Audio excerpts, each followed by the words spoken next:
Assalamualaikum dan salam keluarga Malaysia. Semasa 3 bersama saya, Sahih Samsudin. Gula, telur dan minyak merupakan antara barangan yang laris dijual di jualan murah keluarga Malaysia JMKM di Dun Semerak, Pasir Putih, Kelantan.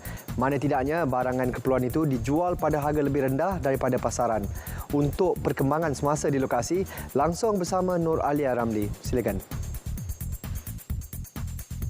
Baik, terima kasih Angkasa Puri. Seketika ini saya bersiaran dari Pasar Nelayan Tok Bali, Pasir Putih, Kelantan bagi membawakan perkembangan mengenai program jualan murah keluarga Malaysia PJMKM 2.0 bagi Dun Semerak ini, yang mana saya difahamkan daripada tengah hari tadi barangan jualan keperluan harian ini yang ditawarkan dengan harga lebih murah sudah mulai pun habis yang dibeli oleh pengguna. Jadi untuk itu kita terus bersama Pengurus Besar Persatuan Nelayan Kawasan Semerak, Muhammad Azhan Muhammad Ghazali. Assalamualaikum tuan. Waalaikumsalam. Tuan mungkin boleh ceritakan mengenai sambutan penduduk setempat di kawasan ini untuk program jualan murah keluarga Malaysia ni tuan? Untuk program jualan murah keluarga Malaysia ni, untuk hari ini dan esok hari bermula daripada 8.30 pagi sehingga pukul 5 petang. Jualan dia amat menggalakkan sehingga petani ya. Jadi hampir barangan keperluan asas tu hampir habis. Macam tu. Dan yang paling banyak dibeli oleh pelanggan ni tuan?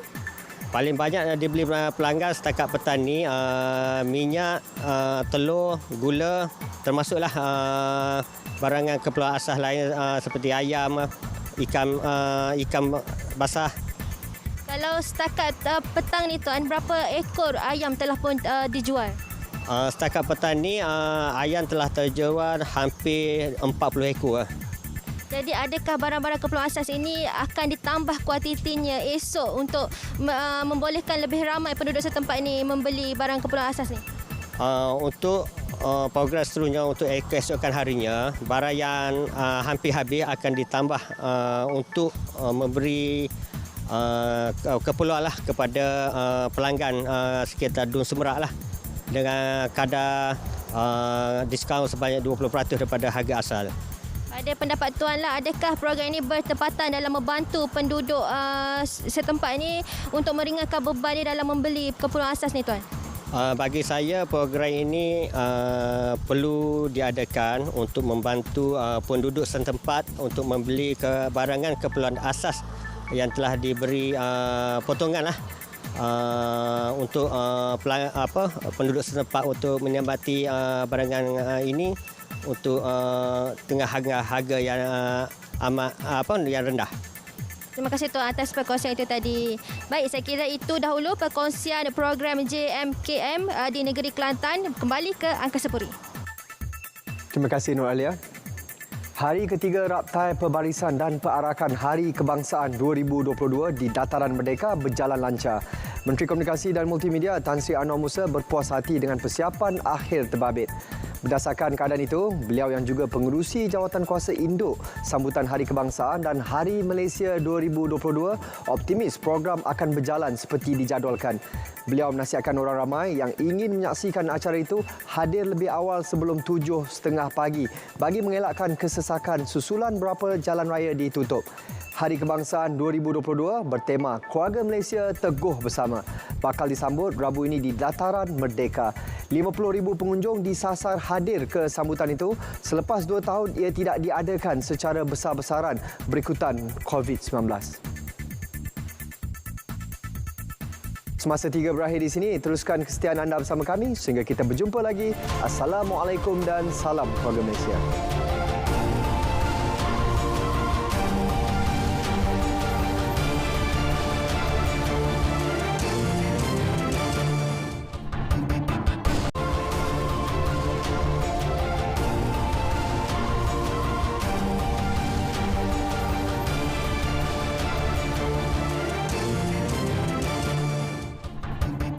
Assalamualaikum dan salam keluarga Malaysia. Semasa 4 bersama saya, Sahih Samsudin.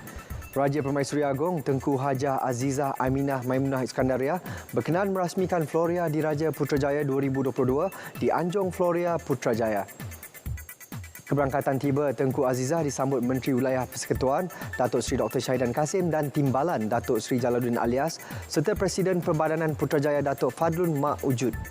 Pada majlis itu, baginda dipersembahkan dengan spesies orkid Phalaenopsis sebagai kenang-kenangan daripada Perbadanan Putrajaya. Tengku Haji Azizah turut berkenan meluangkan sekitar sejam melawat tapak festival. Festival kali ke-12 itu mempamerkan lebih 100,000 pokok orkid dan 400,000 pelbagai jenis pokok dengan keindahan lanskap dan taman berwarna-warni. Festival dibuka kepada orang ramai bermula hari ini sehingga 4 September.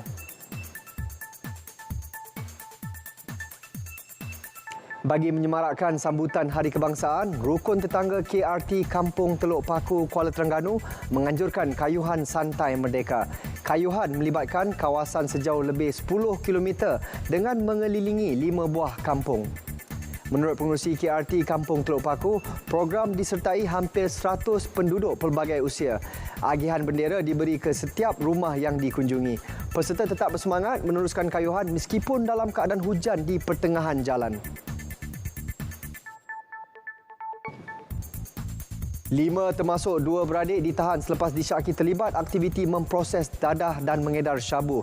Turut dirampas lebih 110 kg dadah dianggar bernilai lebih 6 juta ringgit.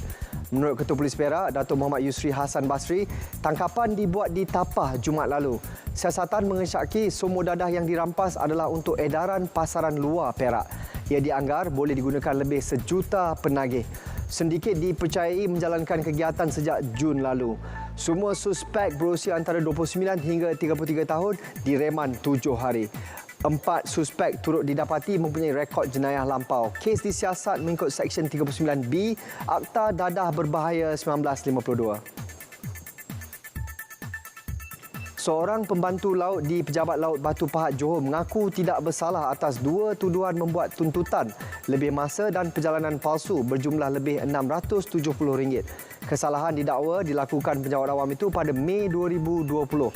Bagi pertuduhan pertama, tertuduh Hazrin Muhammad didakwa membuat tuntutan bayaran lebih masa bernilai RM359.41 bagi tugasan penjagaan rumah api di Bukit Segenting, Batu Pahat. Dia juga didakwa membuat tuntutan allowance perjalanan berjumlah RM311.10 bagi tugasan sama. Hazrin dibenar diikat jamin RM5,000 dengan seorang penjamin dan diarah menyerahkan pasport ke mahkamah. Hakim Datuk Kamal Arifin Ismail menetapkan kes disebut semula 29 September. 3 lelaki orang asli dihadapkan ke Mahkamah Magistrate Pekan atas tuduhan membunuh remaja berusia 14 tahun. Salah seorang daripada mereka merupakan sepupu mangsa. Mengikut kertas pertuduhan, mereka didakwa secara bersama-sama membunuh mangsa di hutan berhampiran kawasan perkuburan lama Bukit Ibam, Muazzam Shah antara 20 hingga 21 Ogos lalu. Tertuduh Rosli Bakar, Helmet dan Murad Ahmad mengangguk tanda faham selepas pertuduhan dibacakan di hadapan Magistrate Wahidah Zainal Abidin. Bagaimanapun, tiada pengakuan direkodkan. Kes disebut semula 3 November ini.